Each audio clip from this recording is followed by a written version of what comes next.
है हमारा स्वतंत्रता दिवस। उसे हम लोग कल सेलिब्रेट करेंगे, है ना। उसके लिए हम लोगों ने स्पीच कंपटीशन भी रखा है। कोशिश कीजिएगा कि आप सभी लोग कम से कम ऑफलाइन जरूर उसको अटेंड करें, ठीक है।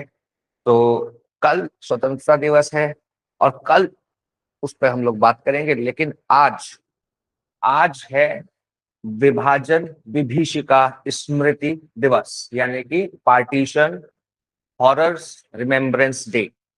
जब भारत को आजादी मिली तो आजादी के साथ पार्टीशन भी मिला, यानी कि सिर्फ भारत को आजादी नहीं मिली, इस क्षेत्र को जब ब्रिटिशर्स छोड़कर गए, जिसे आज हम भारत कहते हैं, पाकिस्तान कहते हैं, या सब इंडियन कॉन्टिनेंट कहते हैं, इसके अंदर आज का बांग्लादेश भी आ जाता है ना, और भूटान भी आ जाता है। तो उस समय जो इंडिया इंडिपेंडेंस एक्ट 1947 पास किया था ब्रिटिशर्स ने, उसके अंदर टू नेशन पॉलिसी उन्होंने दी।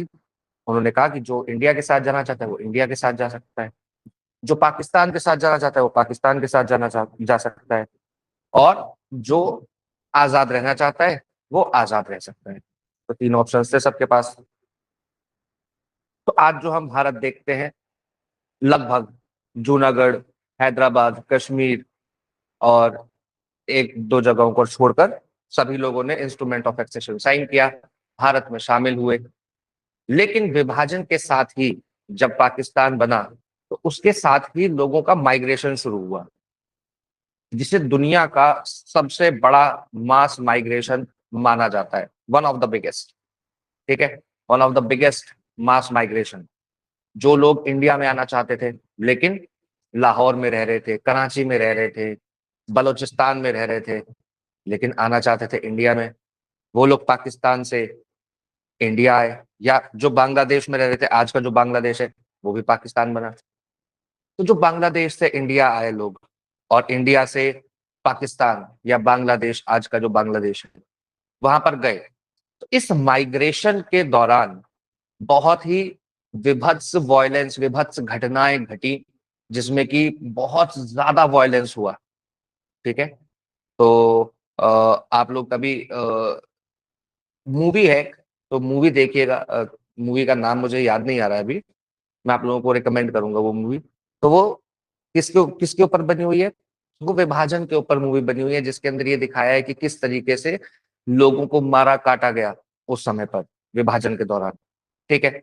और उस समय पर भी जो गांधी जी थे वो तो नोआखली, वेस्ट बंगाल में एक है नोआखली नाम की जगह, तो वहां पर क्योंकि दंगे हो रहे थे, इसलिए वहां पर वो दंगों को शांत कराने के लिए गए हुए थे, है ना। तो इम्पोर्टेंट है हमारे लिए, याद रखेंगे, है ना, एग्जाम पर्सपेक्टिव से भी इम्पोर्टेंट है। अब एक ये न्यूज छपी है जिसमें कह रहे हैं कि 7 जजेस bench to hear case concerning legislative privilege from October 6। अक्टूबर 6 से क्या सुनेंगे? लेजिस्लेटिव प्रिविलेजेस के लिए केस सुनेंगे। लेजिस्लेटिव प्रिविलेजेस क्या होता है उसको डिफाइन करने की कोशिश करेंगे, ठीक है। केस का नाम क्या है? N Ravi and others versus speaker legislative assembly Chennai and others, WP यानी कि writ petition criminal number, not relevant for us. आगे बढ़ते हैं। The court will determine whether the privileges of state legislature under article 194(3) can prevail over citizens fundamental right. क्या ऊपर है? क्या fundamental rights ऊपर है या पार्लियामेंट्री प्रिविलेजेस ऊपर है? अब ये सवाल उठा ही क्यों? ये सवाल इसलिए उठा क्योंकि 2003 में द हिंदू के अंदर एक आर्टिकल छपा था।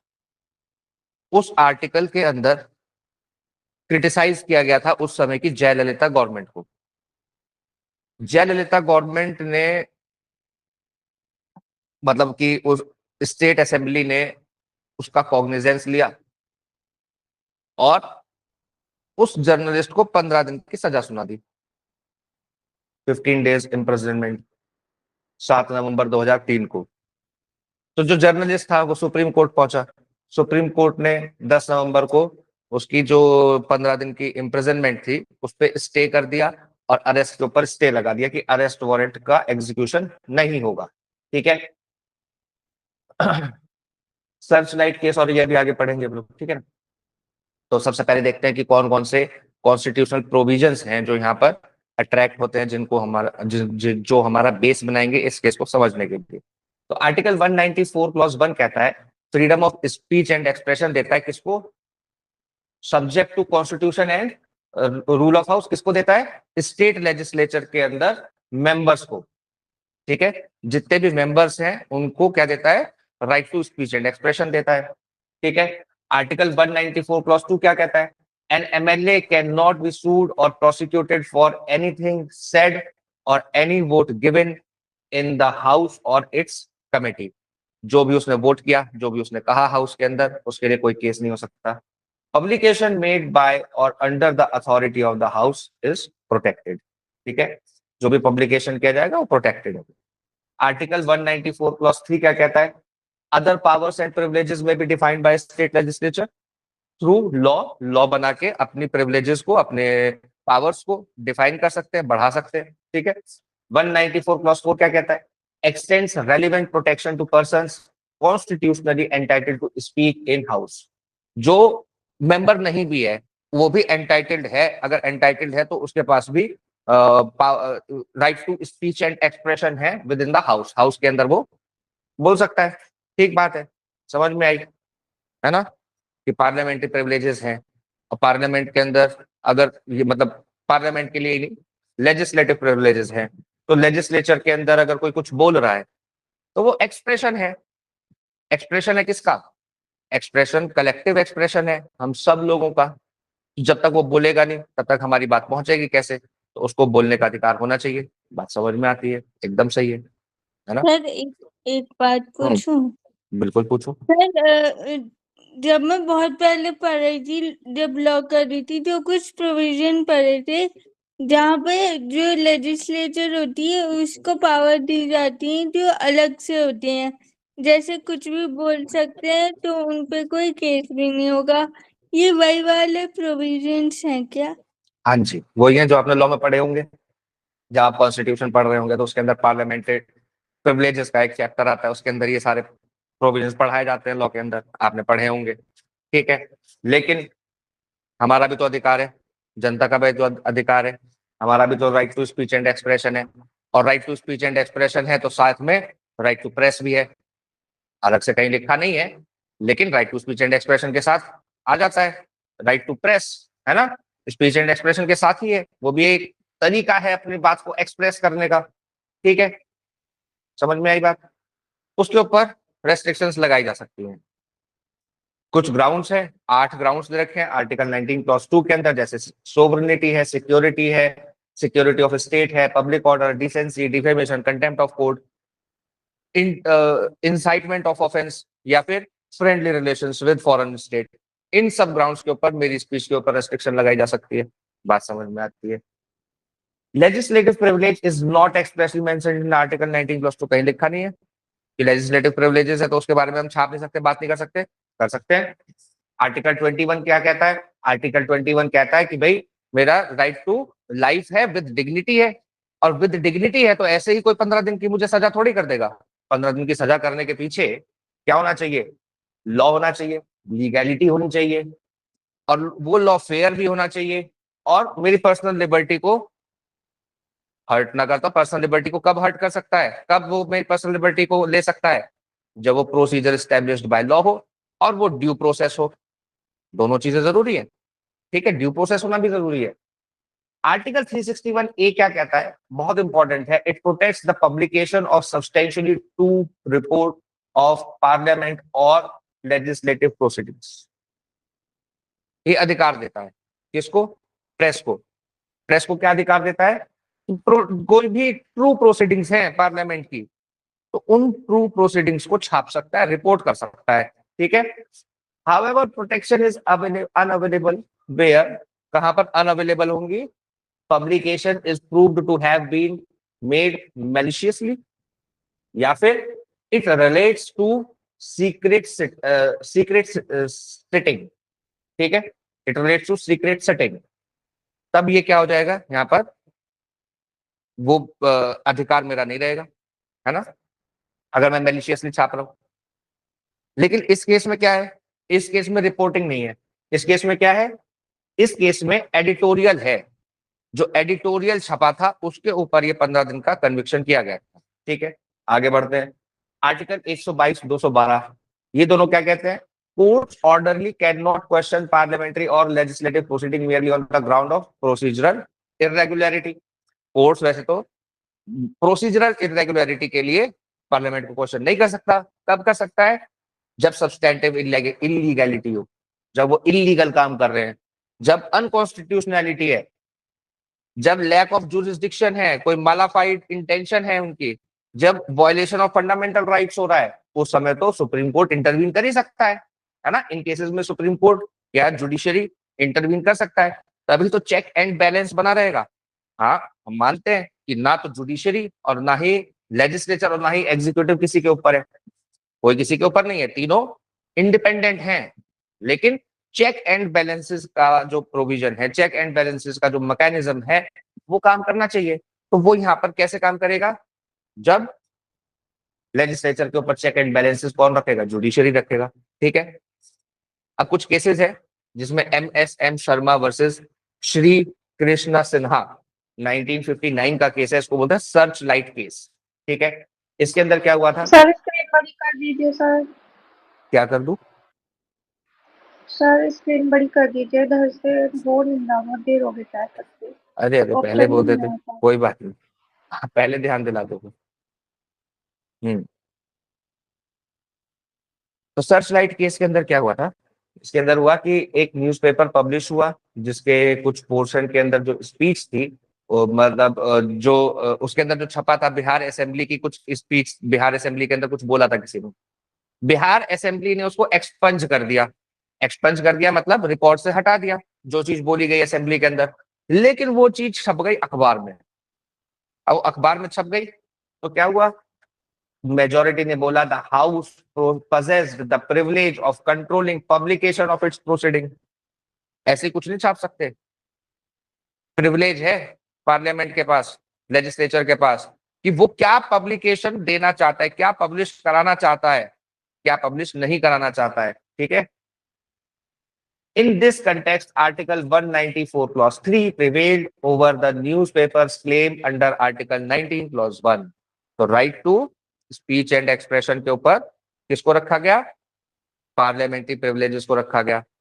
ठीक है, क्यों रखा गया, क्योंकि ये स्पेशल कॉन्स्टिट्यूशनल राइट है। ये कैसा है, ये स्पेशल है। आर्टिकल 194 क्लॉज 3 कैसा है, being a special constitutional provision was not automatically controlled by the more general freedom under article 19। General freedom है ये, general freedom to speech and expression है, लेकिन यहां पर स्पेसिफाइड है, स्पेसिफाइड है यहाँ पर 194 क्लॉज 3 के अंदर। अभी हमने ऊपर पढ़ा ना, केवल किसके लिए है, केवल लेजिस्लेचर्स के लिए, केवल मेंबर ऑफ द हाउसेस के लिए, या फिर जिसको अधिकार है हाउस में बोलने का, उसके लिए। ठीक है, जस्टिस सुब्बा राव ने उस समय पर भी इस जजमेंट से डिसेंटिंग जजमेंट दिया था, और डिसेंटिंग जजमेंट में उन्होंने कहा था कि dissented favoured harmonising legislative privileges with fundamental right. क्या हार्मनी क्रिएट करनी चाहिए, कोई ऊपर नहीं होना चाहिए इन दोनों के बीच में, ना तो पार्लियामेंट्री प्रिविलेजेस ऊपर हो और ना ही फंडामेंटल राइट्स ऊपर हो, लेकिन इन दोनों के बीच में एक हार्मनी क्रिएट होनी जरूरी है, उन्होंने ये कहा उस समय। ठीक है, फिर एक स्पेशल रेफरेंस नंबर 1 है 1964 का presidential reference Keshav Singh case के अंदर। इसमें क्या हुआ था, उत्तर प्रदेश में एक केशव सिंह नाम का व्यक्ति था, तो उसको इम्प्रिजनमेंट कर दिया था असेंबली ने, उसको जेल का ऑर्डर कर दिया था। तो वो इलाहाबाद हाई कोर्ट पहुंच गए, तो इलाहाबाद हाई कोर्ट ने उनको तुरंत इंटरिम रिलीफ दिया। ठीक है, और ये कहा था assembly also initiated action against, अच्छा असेंबली ने क्या किया, असेंबली ने जजेस के अगेंस्ट ही एक्शन ले लिया, और जो एडवोकेट्स थे जिन्होंने उसकी जिन्होंने उसकी पेटिशन लगाई थी हाई कोर्ट के अंदर, उन एडवोकेट्स के अगेंस्ट भी एक्शन ले लिया। किसने, लेजिस्लेचर ने। तो यहाँ पर क्या दिख रहा है कि लेजिस्लेचर ओवर पावर होता जा रहा है, बहुत ज्यादा पावरफुल होता जा रहा है। ठीक है, तो इसके अंदर क्या हुआ, सर जेल का ऑर्डर क्यों किया था? उसने कुछ छाप दिया था उत्तर प्रदेश असेंबली में, जो कुछ हुआ था उसका छाप दिया था, पार्लियामेंट्री प्रिविलेजेस का ही उसने क्या किया था, वॉयलेशन किया था, और उसने क्या किया था, पब्लिश कर दिया था कुछ, तो उत्तर प्रदेश असेंबली ने ऑर्डर किया था उसका इम्प्रिजनमेंट, और जजेस ने उसका इम्प्रिजनमेंट का ऑर्डर रोका, तो क्या किया, जजेस के अगेंस्ट एक्शन ले लिया, जजेस के अगेंस्ट एक्शन लिया, एडवोकेट्स के अगेंस्ट एक्शन लिया। तो सुप्रीम कोर्ट ने क्लैरिफाई किया इसके अंदर, a legislature is not the sole and final जज of the existence and scope of its privileges. अपने आप तय नहीं कर सकता, ऐसा नहीं है कि लेजिस्लेचर खोली लगाम का घोड़ा है और वो जहां मर्जी भागता जाएगा। तो वो अपनी प्रिविलेजेस को तय जरूर कर सकता है, लेकिन अनलिमिटेडली बढ़ा नहीं सकता। Court can determine whether the house possesses the privilege claim. जो क्लेम कर रहा है कि मेरे पास ये वाली प्रिविलेज भी है, मैं मेरे खिलाफ कोई कुछ छापेगा, मेरा कोई क्रिटिसिज्म करेगा, तो मैं उसको जेल भी भेज सकता हूं। ये वाली जो प्रिविलेज है, ये क्या है, इसको डिटरमाइन कर सकता है कोर्ट कि वो ऐसी प्रिविलेज है भी या नहीं, या कोई और प्रिविलेज जो क्लेम कर रहा है लेजिस्लेचर, उसको कौन डिटरमाइन कर सकता है, कोर्ट डिटरमाइन कर सकता है। Legislative privileges is not about the constitution, constitution से ऊपर नहीं है लेजिस्लेटिव प्रिविलेजेस। और कॉन्स्टिट्यूशन क्या कहता है, article 21 continues to be relevant where personal liberty is taken away. तो आर्टिकल 21 का वायलेशन नहीं कर सकता कौन, इवन पार्लियामेंट भी नहीं कर सकता, लेजिस्लेचर कोई भी लेजिस्लेचर नहीं कर सकता। तो आर्टिकल 21 का वॉयलेशन हुआ, इसलिए यहां पर क्या कहा गया कि प्रिविलेजेस अनलिमिटेड नहीं है, ठीक है। फिर इसके बाद होता है एक राजा रामपाल का केस, राजा रामपाल वर्सेस स्पीकर, लोकसभा 2007 का केस है। इसके अंदर क्या हुआ, कैश फॉर क्वेरी स्कैंडल था एक, उसके अंदर उससे ये अराइज हुआ। इसके अंदर सुप्रीम कोर्ट ने बोला कि exercise of legislative privilege is subject to judicial review, court will not interfere merely for procedural irregularity, मतलब प्रोसीजरल अगर कुछ इरेगुलरिटी है तो उसमें इंटरव्यू नहीं करेगा, लेकिन कब कर सकता है, जब इलीगैलिटी है, अनकॉन्स्टिट्यूशनलिटी, मालाफाइड इंटेंशन है या लैक ऑफ जुरिस्डिक्शन है, उस समय पर कोर्ट इंटरवीन कर सकता है, और फंडामेंटल राइट्स के वॉल्यूशन में तो कर ही सकता है ना। इसके अलावा अमरिंदर सिंह वर्सेस पंजाब विधानसभा का केस है ये। इसमें बोला गया the court held that legislative privileges are intended to protect the integrity of legislative functions। इसलिए है legislative privileges, ताकि legislative functions की integrity को protect किया जा सके। They cannot be exercised merely to punish conduct unconnected with obstruction of the house। जब तक हम हाउस का ऑब्स्ट्रक्शन नहीं कर रहे हैं, जब तक हम हाउस को चलने से रोक नहीं रहे हैं, तब तक क्या नहीं किया जा सकता, तब तक वो ऐसी मुझे पनिशमेंट नहीं दी जा सकती। The relevant test is whether the action was necessary to safeguard legislative functioning. क्या कोई ऐसा एक्ट हो रहा था जिससे लेजिस्लेटिव फंक्शनिंग रुक रही थी, और उस फंक्शनिंग को चालू रखने के लिए मुझे अरेस्ट करना जरूरी था, तब तो अरेस्ट करना ठीक है, अन्यथा अरेस्ट नहीं कर सकते। ऐसे ही मुझे इम्प्रिजनमेंट का ऑर्डर नहीं दिया जा सकता, ठीक है। इसके अलावा एक Sita Soren versus union of India, sir फिर से रिपीट करना, ये वाली लाइन आपने जो बोली थी। सिर्फ इतना सा कह रहा है, देखो सिर्फ इतनी सी बात कह रहा है इसके अंदर कि भाई मुझे कोई भी इसी तरीके ऐसे ही यूं ही जेल में नहीं डाल सकता। क्यों नहीं, कैसे कैसे अभी तक जेल की बात क्यों हो रही है, क्योंकि मैंने पार्लियामेंट्री प्रिविलेजेस का वॉयलेशन कर दिया। अब ये इस केस में कह रहे हैं कि भाई पार्लियामेंट्री प्रिविलेजेस, पहले तो ये कहा कि पार्लियामेंट्री प्रिविलेजेस है क्या, वो हम डिसाइड करेंगे, कोर्ट डिसाइड करेगा। पार्लियामेंट अपने आप किसी भी प्रिविलेज को ये नहीं कह सकता कि ये तो मेरी पार्लियामेंट्री प्रिविलेज है और तुम मेरे खिलाफ कुछ छाप ही नहीं सकते, कुछ बोल ही नहीं सकते, कोई बात ही नहीं कर सकते, ये सारी चीजें नहीं चलेंगी। तो कोर्ट ने पहले तो उस चीज के लिए रोका, ठीक है। फिर ये कहा इस केस के अंदर कि भाई मेरे को तभी जेल में डाला जाए जब मैं एक्चुअल प्रोसीडिंग को, जो हाउस की प्रोसीडिंग है, उस एक्चुअल प्रोसीडिंग में बाधा बन रहा हूं, अब तो मेरा इम्प्रिजनमेंट बनता है। लेकिन अगर मैं कुछ छाप रहा हूं, कुछ बोल रहा हूं, तो ऐसे ही मुझे इम्प्रिजनमेंट में नहीं लिया जा सकता, मुझे जेल डिटेंशन में नहीं लिया जा सकता। समझ में आई बात, सीता सोरेन वाला समझो। सर कुछ गलत न्यूज़पेपर में मतलब वो छापेंगे तो भी नहीं? गलत किसने बोला, यहाँ पर सिर्फ उसकी बात हो रही है, ट्रू रिपोर्टिंग की, ट्रू रिपोर्टिंग की बात हो रही है। यहाँ पर सारी बातें वही हो रही हैं कि क्या कर सकते हैं, ट्रू रिपोर्टिंग प्रोटेक्टेड है। इसके अंदर शुरुआत में बोला था मैंने, बताया था, एक आर्टिकल पढ़वाया था जिसके अंदर कहता है कि जो ट्रू रिपोर्टिंग है वो ही प्रोटेक्टेड है। जो एडिटोरियल्स हैं, जहां पर आपका व्यू पॉइंट आ जाता है, वहां पर आप, जहां पर आप ओवर द टॉप जाके उसको क्रिटिसाइज कर देते हो, है ना, बहुत ज्यादा, तब आपके अगेंस्ट एक्शन लिया जा सकता है। लेकिन वो भी कब, जब मेरी स्पीच ऐसी है कि वो ऑब्स्ट्रक्ट कर रही है प्रोसीडिंग ऑफ द हाउस। ठीक है, सीता सोरेन में क्या बोला गया? द 7 जजेस bench rule that legislative privileges are not gateways for immunity from ordinary criminal law and overrule the bribery immunity recognition in PV Narasimha Rao case. ठीक है, तो इसके अंदर ये अलग है, हालांकि इसके अंदर ब्राइबरी वाला केस था ये सीता सोरेन वाला। ठीक है, तो आर्गुमेंट्स क्या है कोर्ट के सामने इस टाइम पर? इन फेवर ऑफ लेजिस्लेचर क्या कह रहे हैं? The house must be able to protect itself from false and distorted reporting. बात सही है ना? डेलिबरेट अटैक्स में ऑब्स्ट्रक्ट इट्स फंक्शनिंग, कर सकता है, एंड रिड्यूस पब्लिक कॉन्फिडेंस, बिल्कुल सही बात है। Article 194 clause 3 is itself a constitutional power, not an ordinary statutory restriction. Courts should respect legislative autonomy and separation of power. तो बहुत ज्यादा इंटरफियरेंस भी ठीक नहीं है, बात ठीक है, लेकिन क्या कह रहे हैं? privileges is a shield for legislative functioning, not a sword against criticism. Shield है किसके अगेंस्ट? लेजिस्लेटिव फंक्शनिंग को चालू रखे रहने के लिए एक शील्ड है पार्लियामेंट्री प्रिविलेज, ना कि मेरे फंडामेंटल राइट को खत्म करने के लिए कोई तलवार नहीं है वो। ठीक है, harsh criticism of chief minister और government is not necessarily obstructing the house. भाई मैं किसी का क्रिटिसिज्म कर रहा हूं, उससे हाउस का फंक्शनिंग कैसे रुक जा रही है? हाउस की फंक्शनिंग उससे कैसे रुक जाती है? नहीं रुक सकती, तो मेरे को अरेस्ट भी नहीं किया जा सकता। Uncodified and vague principles create uncertainty and chilling effect. Chilling effect किसके ऊपर? Right to speech and expression के ऊपर। ठीक है, imprisoning journalists for an editorial threatens democratic accountability। तो डेमोक्रेटिक अकाउंटेबिलिटी, अगर ऐसे ही जर्नलिस्ट को जेल में डालते रहेंगे तो फिर बोलेगा कौन, है ना? तो आज परिस्थिति हो गई है कि कोई बोल नहीं पा रहा है। सर एक बात पूछूं? बिल्कुल। सर इसमें हुआ क्या, मतलब एंड में क्या हुआ? अभी कुछ नहीं हुआ, 6 अक्टूबर की डेट लगी है। अच्छा, शुरुआत में बताया था 6 अक्टूबर की डेट लगी है, 6 अक्टूबर से इस पर सुनवाई शुरू होगी। लेकिन ये टॉपिक आप लोगों को पता होना चाहिए, पीछे जो केसेस डिसाइड हो चुके हैं वो आपसे पूछे जा सकते हैं। ये टॉपिक आपसे, इस टॉपिक से आपसे, जैसे कॉन्स्टिट्यूशन के प्रोविजंस हो गए, वो आपसे पूछे जा सकते हैं एग्जाम के अंदर। तो ये इम्पोर्टेंट हो गया आपके लिए। ठीक है, हाँ ठीक है। अब एक ये केस है,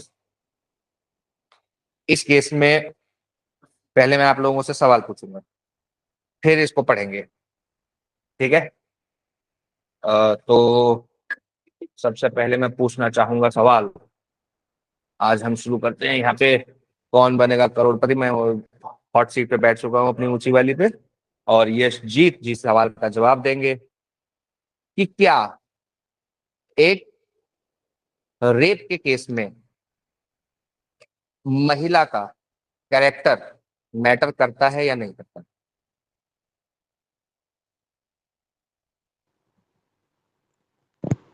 सर क्रिमिनल लॉ के हिसाब से बताना है या ऐसे? लॉ पढ़ रहे हैं, लॉयर बनना है, क्या बनना है? नहीं, आपने क्रिमिनल लॉ में बताया था ना एक बार। हाँ, उसी के हिसाब से बताओ। सर करता है। कैसे करता है? सर अगर मतलब उस उसकी खुद की वो, अगर उसकी सहमति हो खुद की। मैंने पूछा कैरेक्टर मैटर करता है या नहीं करता? सर रेप में नहीं करता, नहीं।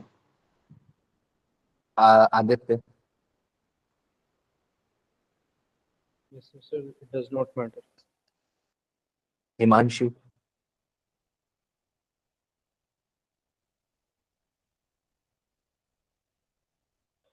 सर नहीं रखता। सुगंध? सर पढ़ा तो नहीं है इस बारे में, पर कॉमन सेंस से बोले तो नहीं लगना चाहिए। आयुषी? नहीं करता सर। सब लोगों का मत है कि नहीं करता है, तो पब्लिक ओपिनियन है कि नहीं करना चाहिए, है ना? नहीं करना चाहिए, सीधी बात है। लेकिन हुआ क्या? 2011 आई गेस, है ना, 2011 में एक बहुत ही फेमस न्यूज चैनल हुआ करता था, तहलका। उसमें तरुण तेजपाल चीफ एडिटर हुआ करते थे। उनके दोस्त की बेटी ने जर्नलिज्म किया और उन्हें ज्वाइन कर लिया, तरुण तेजपाल जी को। तो तरुण तेजपाल जी के अंडर वो इंटर्न रही होंगी या जॉब कर रही होगी, है ना। तो उसने एलिगेशन लगाया कि इन्होंने मेरे साथ रेप किया है, तरुण तेजपाल जी ने, मेरे फादर के फ्रेंड ने, उसने एलिगेशन लगाया। और आप लोगों को जान के ताज्जुब होगा कि 2013 में तरुण तेजपाल को एक्विट कर दिया गया। तरुण तेजपाल का एक्विटल हो गया। क्यों?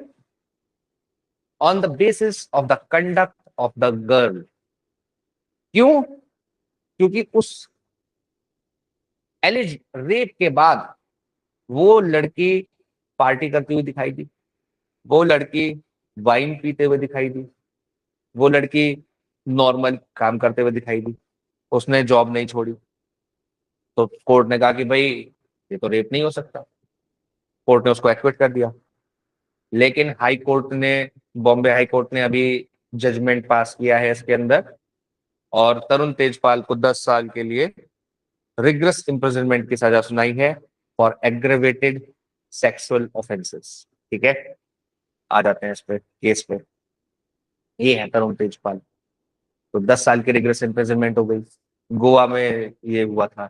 और 2013 में तरुण तेजपाल को निकाल दिया गया था, लेकिन उसके बाद ये एक्विट हो गए थे। ठीक है, अब देखते हैं क्या केस क्या है।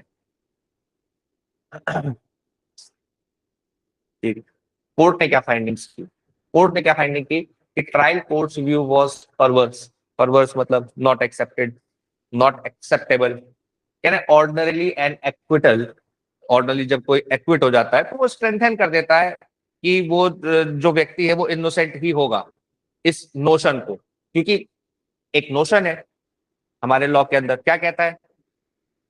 A person is innocent until proven guilty. और एक बार एक्विट हो गया तो ये और ज्यादा स्ट्रांग हो गया, है ना। लेकिन हाई कोर्ट उसको क्या कर सकता है? हाई कोर्ट डिस्ट्रिक्ट कोर्ट की, सेशंस कोर्ट के ऑर्डर को बदल भी सकता है। ठीक है, तो इसके अंदर क्या बोला? Survivors testimony was consistent. एक तो इतना लंबा ट्रायल चला, और इतना लंबा ट्रायल चलने का मतलब ये है, आप ये समझो कि उस लड़की ने 2013 से 2026 तक लड़ाई लड़ी। कितने साल? 13 साल। उस लड़की का 13 साल तक क्या हुआ? हरासमेंट हुआ। किस लिए? एक व्यक्ति को सजा दिलाने के लिए जिसने उसके साथ एग्रावेटेड सेक्सुअल ऑफेंसेस किए। उसको सजा दिलाने के लिए उसको 13 साल कोर्ट कचहरी के चक्कर काटने पड़े। तो ये अपने आप में एक सजा है। जो विक्टिम है उसी को सजा मिल रही है, ठीक है, उसे प्रूव करना पड़ रहा है जा जाके। ठीक है, लेकिन इसके अंदर कोर्ट ने क्या पाया कि इतने लेंदी और क्रॉस इन्वेजिव क्रॉस एग्जामिनेशन के बाद भी जो लड़की का स्टेटमेंट है वो कंसिस्टेंट है। वो कंसिस्टेंट होने के साथ साथ वो कोरोबरेट भी करता है अदर एविडेंसेस के साथ, जैसे जो कंटेम्परेनियस कम्युनिकेशंस उसके फ्रेंड्स के साथ हुई उसकी, है ना। उसके अलावा जो टेस्टिमनी दी लोगों ने, जो जिनके साथ उसने उस इंसिडेंट को डिस्क्लोज किया था, सीसीटीवी की फुटेजेस, तहलका मैनेजमेंट को जो उसने रिटन कंप्लेंट दी थी, सबसे बड़ी बात तेजपाल ने जो अपॉलजी ईमेल करी थी उसको सॉरी बोलते हुए, उस अपॉलजी ईमेल के अंदर उसने बोला Tejpal had apologized for attempting a sexual liaison despite her reluctance and acknowledged that his position as her boss affected the situation। एक तो वो किस में आ गया? फिड्यूशरी रिलेशनशिप में आ गया, पिता का फ्रेंड है, बॉस है ना। तो यहां पर क्या हो गया? अफेक्टेड, उसने उस सिचुएशन को अफेक्ट किया, उसकी कंसेंट को अफेक्ट किया। ठीक है, तो यहां पर उसने उसके लिए सॉरी बोला। The high court rejected his claim that the apologies were issued under pressure. उसने बोला कि ये तो अंडर प्रेशर मुझे अपॉलजीज देनी पड़ी, मैनेजमेंट के प्रेशर के अंडर। तो हाई कोर्ट ने उसका ये मना कर दिया। Court retreated a conviction for sexual assault can rest on the sole testimony of survivor in if it inspire confidence। अगर केवल टेस्टिमनी है, केवल जो सर्वाइवर है, जो विक्टिम है, उसके एविडेंस पे, उसके स्टेटमेंट पे भी सजा की जा सकती है, उसके अकेले स्टेटमेंट पे भी रिलाई किया जा सकता है बिना कोरोबोरेशन के, without corroborating the facts with the evidence, the statement with the evidence, without corroborating भी सजा दी जा सकती है। Corroboration is the rule of prudence. Sir एक बात हाँ पूछूं? हाँ सर मैंने ये सब पढ़ा तो नहीं है अभी तक, पर एक बात है, मुझे पता है कि मेडिकल होता है शायद इसमें, तो वो इन्होंने लगाया नहीं होगा क्या उसकी रिपोर्ट? क्योंकि इतने लंबे टाइम तक केस चला, तो मतलब मेडिकल वो रिपोर्ट पे भी चीज। आएंगे, मेडिकल हाँ रिपोर्ट पे भी आएंगे, रुको, ठीक है, अभी बताता हूँ उसका कैसे है। तो कोरोबोरेशन इज द रूल, ठीक है, यहाँ पर रहो अभी कोरोबोरेशन पे, ठीक है, उस पर भी आएंगे, अभी एविडेंस अभी पढ़ रहे हैं, ठीक है। The prosecution must still establish guilt beyond reasonable doubt, बस reasonable doubt, beyond reasonable doubt prosecution को क्या करना है, अपना केस प्रूव करना है, ठीक है। सबसे बड़ी बात कि एब्सेंस ऑफ फिजिकल रेजिस्टेंस, अगर महिला क्या नहीं करती है, फिजिकली रेजिस्ट नहीं करती है, तो इसका मतलब ये नहीं है कि उसने कंसेंट दे दी है। कंसेंट क्या होता है? Consent must be an unequivocal and voluntary agreement to participate in the specific act. उस एक्ट में पार्टिसिपेट करने के लिए वॉलेंटरी एग्रीमेंट होना चाहिए, ठीक है। mere absence of physical resistance does not constitute consent, exception 2, explanation 2 of section 375 IPC का जो पहले हुआ करता था, ठीक है। अब सेक्शन 63 आ गया है बीएनएस के अंदर। हाई कोर्ट ने ये भी बोला कि perfect victim is a myth. Perfect victim क्या होता है? The trial court doubted the survivor because, क्यों? She continued working at the event, after the event, उसने काम करना चालू रखा, socialise, dance, consumed wine, did not immediately approach the police, sought legal advice, legal advice लिया तो क्या हो गया? Explored employment and compensation options, available है तो करेगी ना, उसका अधिकार है वो। Did not display continuous visible trauma. अब यहाँ पर हाई कोर्ट का ये कहना है कि भाई ट्रॉमा भी सबका अलग अलग है, और ट्रॉमा को हैंडल करने का सबका तरीका भी अलग अलग है। कोई फ्रीज हो जाता है, कोई अपने आप को सोशल कट ऑफ कर लेता है, कोई चुप हो जाता है, कोई बहुत ज्यादा एग्रेसिव हो जाता है, और कोई उससे कोप करने के लिए एकदम नॉर्मल बिहेव करने की कोशिश करता है। तो हो सकता है कि वो कोशिश कर रही हो। Credibility must be assessed from evidence, not conformity with an imagined ideal victim. Ideal victim क्या होता है? आइडल विक्टिम यानी कि आपके पास विक्टिम तभी आए जब वो बिल्कुल उसने कभी कुछ किया ही ना हो, तभी वो विक्टिम है, अदरवाइज वो विक्टिम नहीं है। Sexual history and the law क्या कहता है? सेक्शन 154 155 क्लॉज 4, देखो कितना खराब था हमारा लॉ, और ऐसा नहीं है कि बहुत पहले बदल गया था, बहुत पुरानी बात है, ऐसा नहीं है, अभी रिसेंट की बात है, 2002-3 से पहले की बात है ना। 2002-3 मेरे ख्याल से जो यंग बच्चे बैठे हैं वो पैदा हो चुके होंगे, आई गेस। आदित्य, यशजीत, हो गए थे पैदा 2002-3 में? क्या सर? No, sir. नहीं हो, 2004 2008 में हुए हैं सर। हाँ, अरे अरे इतने छोटे हो आप लोग, सर हम हो 2008 गए में थे, हैं? सर हम हो गए थे सर। आप तो हो गए थे आप। सर बच्चे आजकल लंबे हो जाते हैं जल्दी। अच्छा, लंबे हो गए हैं दोनों, वहां पर गड़बड़ हो गई मेरे से। चलो कोई बात नहीं, वैसे भी 12th क्लास में आ गए हैं, और कितना और कितना पढ़ेंगे, ठीक है। आ जाओ उस पे। 155 क्लॉज 4 क्या कहता है? Permitted the defence in rape prosecution to impeach the prosecutrix credit by showing that she was of generally immoral character। अगर महिला जनरली इमोरल कैरेक्टर की है, तो इससे ये प्रूव कर सकते थे उस समय पर कि उसका कंसेंट रहा होगा। This provision institutionalised the discriminatory assumption a sexually active woman is less credible and more likely to have consented. भाई अगर वो सेक्सुअली एक्टिव है, उसके कई सारे पार्टनर्स भी हैं मान लिया, तो उसने आपके साथ या किसी पर्टिकुलर व्यक्ति के साथ सेक्सुअल इंटरकोर्स के लिए कंसेंट दिया है, ये कैसे मान सकते हैं?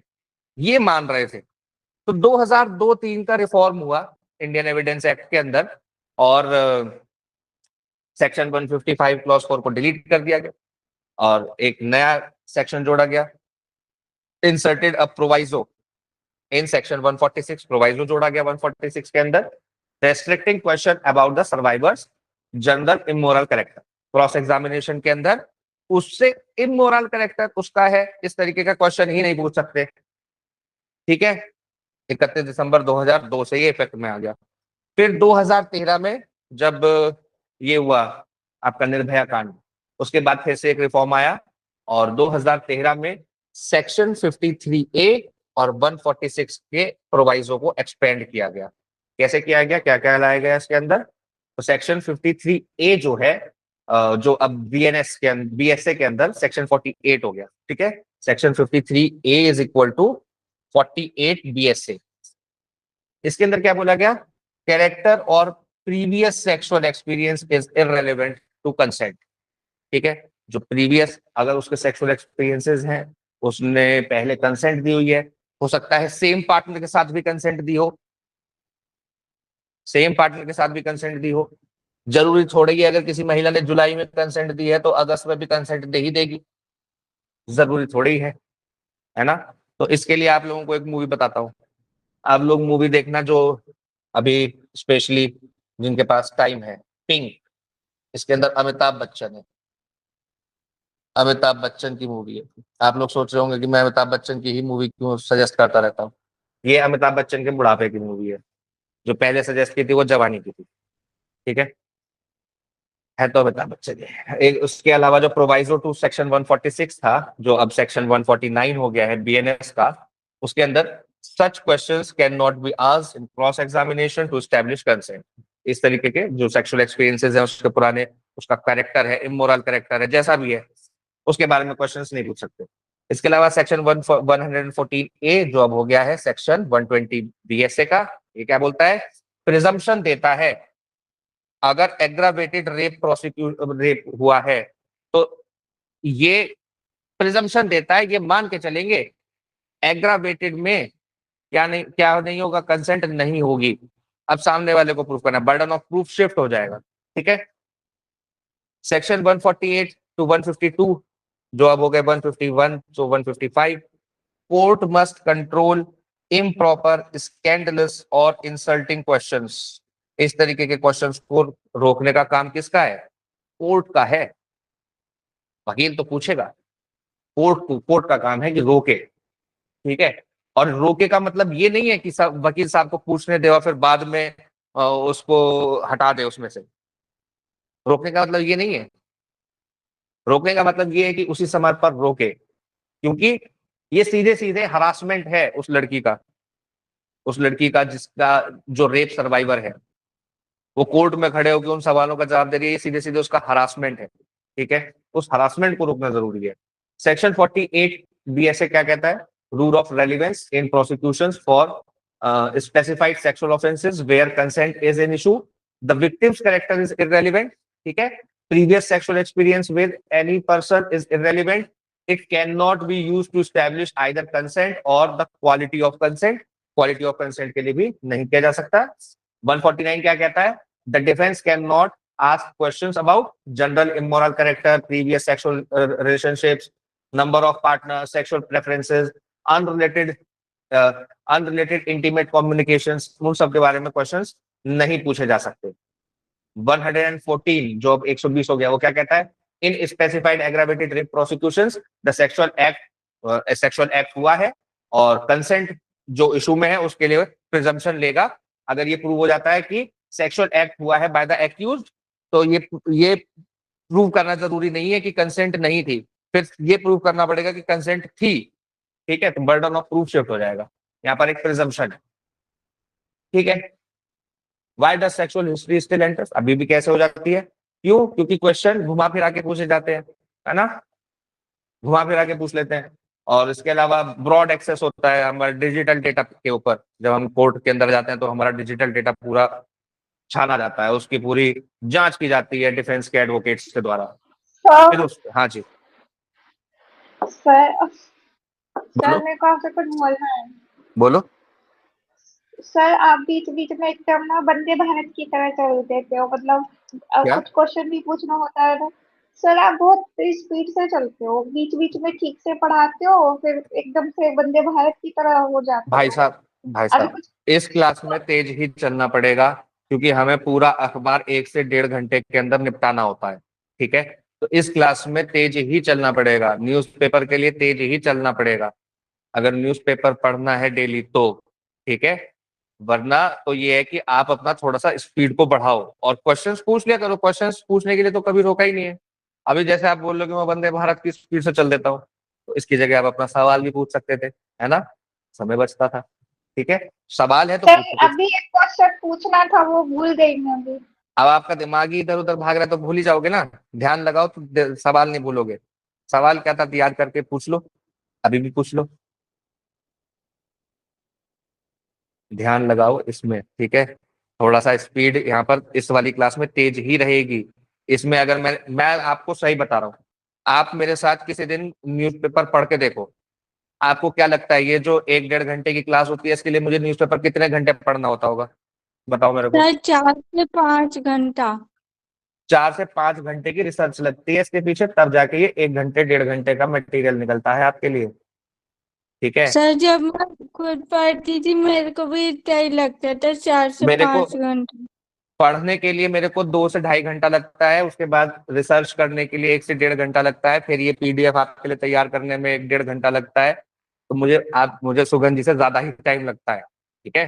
तो आप ये समझो कि वो 6 घंटे का जो समय है उसको मैं आपको 1-1.5 घंटे में दे रहा हूँ, ठीक है। उस 6 घंटे को मेरे को अगर 1-1.5 घंटे में समेटना है तो भाई थोड़ा तेज तो मुझे चलना पड़ेगा ना, मेरी मजबूरी है, समझो, है ना। तो आप अपनी स्पीड बढ़ाओ थोड़ी सी। नहीं देखो, अभी आपको नहीं समझ में आ रहा है, आपका जो अभी कोर्स शुरू हुआ है, अभी आपकी शुरुआत है, नहीं समझ में आ रहा है, कोई दिक्कत नहीं है, आप क्वेश्चंस पूछ सकते हो, बाद में क्वेश्चंस पूछ सकते हो, बाद में इस पीडीएफ को पढ़ के क्वेश्चंस पूछ सकते हो। 2-3 महीने आप इस क्लास को छोड़ के सिर्फ वो वाली क्लास कर सकते हो, बेसिक जीएस वाली जो क्लास चल रही है, उस वाली क्लास में जैसे ही आप कोप अप करने लगोगे, जैसे ही आपको लगेगा कि हाँ अब मुझे समझ में आएगा, तब आप इस क्लास को भी ज्वाइन कर सकते हो। तो आपके पास पूरी आजादी है उसके लिए, ठीक है। लेकिन इस क्लास में मैं बहुत धीमे नहीं कर सकता हूँ इस क्लास को, उस वाली क्लास को मैं बहुत धीमे कर सकता हूँ, जीएस वाली को, उसके लिए मेरे पास समय है, ठीक है, इसके लिए नहीं है। तो उसके लिए आई एम सॉरी, ठीक है। बहुत धीमे नहीं हो पाऊंगा, लेकिन कोशिश करूंगा कि थोड़ा समझा के धीरे धीरे चले, ठीक है। आ सर जाते हैं अपने समझ तो आता है सब कुछ, लेकिन सर थोड़ा सा ना उनमें आप कुछ क्वेश्चन बताते हो तो फिर वो माइंड से एकदम से निकल जाता है, आप आगे आपके हाथ में चलते पेपर रहते हो पेन है? फिर। हाँ जी सर। हाँ तो उस पर लिखा करो ना, तुरंत क्वेश्चन है तुरंत उस पर लिखो, ठीक है। पूछो, ठीक है। क्वेश्चन ओके जो भी है सर। उसको तुरंत लिख लो। अगर मान लो आपको ऐसा लगता है कि टॉपिक खत्म होने के बाद पूछूं, तो आप क्वेश्चन लिख लो, ठीक है। ये पीडीएफ उतारने के चक्कर में मत रहो इस टाइम पे, ये पीडीएफ तो आपको मिल ही जाएगी। अपने डाउट्स क्लियर करो, ठीक है, समझ में आया। रट्टाफिकेशन नहीं है यहाँ पर, समझने का मैटर ज्यादा है। आ जाओ अब इस पे। सर जो सर बड़े बड़े शहर होते हैं वहां पे तो एकदम से मतलब ये रेप केस का और सारे जो केस होते हैं उनमें मतलब एक्शन लेते हैं जल्दी से। इंडिया में सर इतना मतलब ऐसे स्लो काम क्यों करते हैं लोग? हमारा सिस्टम खराब है, सड़ा हुआ सिस्टम है ना, क्या एक्सपेक्ट करोगे इससे। जहां पर एक रेप को जिसमें कन्विक्शन होना चाहिए था, वहां पर उसको एक्विट कर दिया गया, क्यों, क्योंकि उस लड़की का कैरेक्टर एसेसिनेशन हुआ उस कोर्ट के अंदर। कैरेक्टर एसेसिनेशन ही हुआ होगा उसका, जब उससे सवाल पूछे गए होंगे कि तुम्हारा कैरेक्टर कैसा है, तुम्हारे पार्टनर्स कितने हैं, तुम कहाँ जाती हो, तुम वाइन पीती हो, ये सारे सवाल पूछे गए होंगे उससे। और मैं बहुत नॉर्मल तरीके से आपको बता रहा हूँ, कोर्ट के अंदर बहुत ही इंसल्टिंग तरीके से ये सवाल पूछे जाते हैं, जिससे कि वो लड़की टूट जाए, वो एविडेंस कुछ उल्टा सीधा बोल दे, उसने 10-15 साल तक अपने एविडेंस, अपने स्टेटमेंट पे कंसिस्टेंट रही वो लड़की, ठीक है ना। तो ये बड़ी बात है, आसान नहीं है इस सिस्टम से सर लड़ना।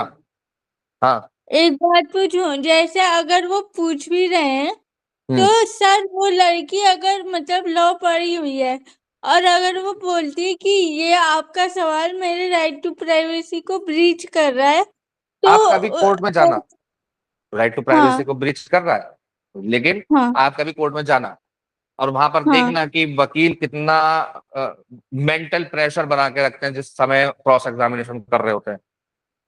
अच्छा एनवायरमेंटल प्रेशर, मेंटल प्रेशर इतना क्रिएट कर देते हैं, कुछ ना कुछ गलत निकले उसके मुंह से और वो रिकॉर्ड करा दें, बस इसी चक्कर में होते हैं। यही काम है, हम्म, यही काम है हमारा, वकीलों का यही काम है। क्या करना है, उसके ऊपर प्रेशर इतना बना देना है, उसके मुंह से कोई एक ऐसा वर्ड निकल जाए, बस वो हमारे लिए उसी को पकड़ के हम लोग उसको नोट करा के फिर उसी के ऊपर हम लोग पूरा लिपापोती लिपापोती लिपापोती चलती रहती है। ठीक है, वो कोर्ट की असलियत है और अलग है आपकी जो किताब किताब में जो लिखा है या जो हो रहा है। और ये केस भी आपको इसलिए दिख रहा है क्योंकि हाईलाइटेड केस है, तरुण तेजपाल का है। तो ऐसे हजारों केस होते हैं, नाम भी नहीं आता उनका, पता भी नहीं चलता कब एक्विटल हो गया, घर पे अपने अपील करने का भी मौका नहीं होता है। मौका क्या, उसके पास इतने रिसोर्सेज ही नहीं है कि वो अपील में जा सके। ठीक है, तो अब आ जाओ जी इस सर। केस पे। ठीक है, तो इन सब चीजों पे सवाल नहीं पूछ सकते। Reliance on post offence conduct कैसा था, इसके ऊपर नहीं पूछ सकते सवाल और इसके ऊपर रिलाई नहीं कर सकते। ठीक है, judicial expectations of immediate reporting और विजिबल इंजरीज, ऐसा एक्सेप्शंस, एक्सपेक्टेशंस। जुडिशियल एक्सपेक्टेशन जो है कि हम कोई किसी लड़की का रेप हुआ तो वो तुरंत जाके क्या करे, जो उसको इंजरीज है उसकी मेडिकल रिपोर्ट कराए, ये सब हर बार पॉसिबल नहीं है। ठीक है, confusion between legally relevant contradictions and character assassination. सवाल इस तरीके से पूछेंगे वकील कि वो लगेगा ही नहीं कि आपका कैरेक्टर असैसिनेशन कर रहे हैं। मतलब on the face of it आप उनको बोल नहीं पाओगे कि आप मेरा कैरेक्टर असैसिनेशन कर रहे हो, लेकिन वो कर रहे होंगे। वो कैसे पूछेंगे, लीगली रेलिवेंट कॉन्ट्राडिक्शंस की चादरों में लपेट के आपके पास सवाल भेजा जाएगा। बहुत ही भद्दे सवाल पूछे जाते हैं। इनएडिक्वेट judicial intervention during cross examination. उस क्रॉस एग्जामिनेशन के दौरान जज भी इंटरवीन नहीं करता, मोस्टली नहीं करता। ठीक है, करना चाहिए, करना चाहिए। जो इनरेलीवेंट क्वेश्चन पूछे जा रहे हैं उनको रोकना चाहिए। ठीक है, तो state of Punjab versus Gurmeet Singh का एक केस है जिसमें survivor's credibility testimony can sustain conviction without independent corroboration. Independent corroboration की जरूरत ही नहीं है और court must not evaluate rape evidence through stereotypes. Stereotype से कि उस लड़की का कैरेक्टर खराब है तो कंसेंट दे ही दी होगी, इस तरीके के स्टीरियोटाइप से डिसीजन नहीं लेना है। कब बोला गया, 1996 में। 1991 में क्या बोला गया, 1991 में बोला गया even a woman alleged to be of easy virtue has privacy and bodily autonomy. भले ही वो इजी वर्च्यू की है, भले ही वो अनचेस्टेड वुमेन है, उसकी भी बॉडीली ऑटोनॉमी है। No means no. एक तो ये जो हमारे बॉलीवुड ने सिखा दिया है कि लड़की की ना में ही हाँ है ना, वो गलत है। तो वो उसको अगर अंडू करना है तो देखो मूवी पिंक, आज मैं पिंक मूवी का प्रमोशन कर रहा हूँ। ठीक है, अमिताभ बच्चन को मुझे पैसे देने चाहिए। तो बॉडीली ऑटोनॉमी उसकी भी है। Her evidence can not be discarded merely because of her alleged character. उसका जो कैरेक्टर है सिर्फ उसके आधार पे उस एविडेंस को डिस्कार्ड नहीं किया जा सकता। State of Jharkhand versus Shailendra Kumar Rai, क्या बोला गया इसके अंदर, the supreme court again prohibited two finger test. जो टू फिंगर टेस्ट होता है, जो आप कह रहे हो कि मेडिकल कराना है, क्या मेडिकल एविडेंस नहीं दिया? क्या है मेडिकल एविडेंस, क्या है मेडिकल एविडेंस, होता क्या है मेडिकल एविडेंस में? सर नहीं पढ़ा अभी तो मैंने। मेडिकल एविडेंस में आजकल तो जैसे कि एक सीमेंट टेस्ट करा के दे सकते हैं, है ना, सीमेंट टेस्ट। लेकिन सीमेंट अगर धो दिया गया हो, और रेप की डेफिनेशन क्या कहती है, क्या रेप की डेफिनेशन में इवन पीनस का पेनिट्रेशन भी जरूरी है क्या? रेप की डेफिनेशन में पीनस का पेनिट्रेशन जरूरी है ही नहीं। रेप की डेफिनेशन कहती है कि इंसर्शन ऑफ इवन फिंगर और any part of the body. inside the vagina, urethra, anus, mouth, or any part of the woman without her consent is rape. जब रेप की डेफिनेशन ये कहती ही नहीं है तो एविडेंस है क्या? टू फिंगर टेस्ट कि वो महिला सेक्सुअली एक्टिव है या नहीं, ये जानने के लिए। वो क्या दोबारा से उस महिला का रेप नहीं है? टू फिंगर टेस्ट, वो दोबारा से उस महिला का रेप, ऐसे सुप्रीम कोर्ट ने उसको बंद किया, ठीक है। और हैंडबुक निकाली कॉम्बैटिंग जेंडर स्टीरियोटाइप्स 2023 में, ठीक है। इसके अलावा इनको सेंटेंस दिया ही गया, 10 साल की सजा दी गई। अब एक ये न्यूज आई है जिसके अंदर ये कह रहे हैं कि भाई इंडिया का जो मर्चेंडाइज एक्सपोर्ट है वो 20% बढ़ गया। अब ये मर्चेंडाइज एक्सपोर्ट क्या होता है? चलो हिमानी जी आप बताओ मेरे को, मर्चेंडाइज एक्सपोर्ट किसको बोलेंगे?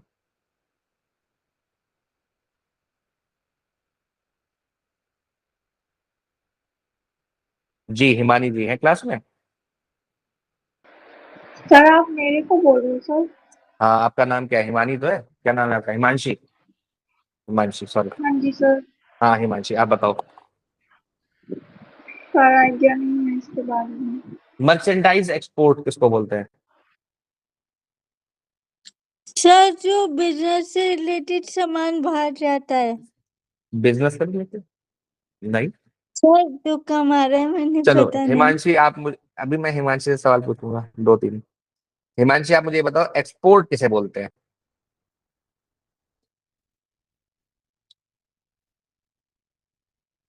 जी हिमांशी जी। आपका तो सुगंध जी मुझे पता है कि आपको ये सारी चीजें पता है, आयुषी जी को भी पता है, आदित्य भी जानते हैं, क्योंकि हम लोग कई समय से न्यूज़पेपर पढ़ रहे हैं। हाँ हिमांशी बताओ एक्सपोर्ट किसे बोलते हैं? सर जो सामान मतलब बाहर आता जाता है। आता है कि जाता है? सर मतलब एक जैसे मशीनरी इलेक्ट्रॉनिक ये सब कपड़े होते हैं मैं सर। पूछ रहा हूँ आता है या जाता है? सर भेजी जो चीजें भेजी जाती है। जो चीजें हमने बेच दी, किसको? हाँ जी। दुनिया को, जो हमने बेच दिया सामान, ठीक हाँ है। जी सर। इसको कैसे निकालेंगे? जी। डॉलर्स में कैलकुलेट करेंगे कितने डॉलर का सामान हमने बेचा, है ना। तो कैलकुलेट करने के लिए कुछ तो कैलकुलेट करेंगे, आप ये थोड़ी ना कैलकुलेट करेंगे कि हमने 100 किलो चावल बेचा, 50 किलो हीरे बेचे, 10 किलो हमने सोना बेचा, ऐसे थोड़ी ना कैलकुलेट करेंगे। उसका मॉनेटरी वैल्यू निकालेंगे, कितने रुपए का सामान बेचा, फिर देखेंगे कि वो डॉलर में कितना बन रहा है ना। तो डॉलर में सामान हमने बेच दिया, ठीक है। समझ में आया? समझ में आया? जी सर। इंपोर्ट किसको बोलते हैं बताओ? इंपोर्ट किसको बोलेंगे हिमांशी?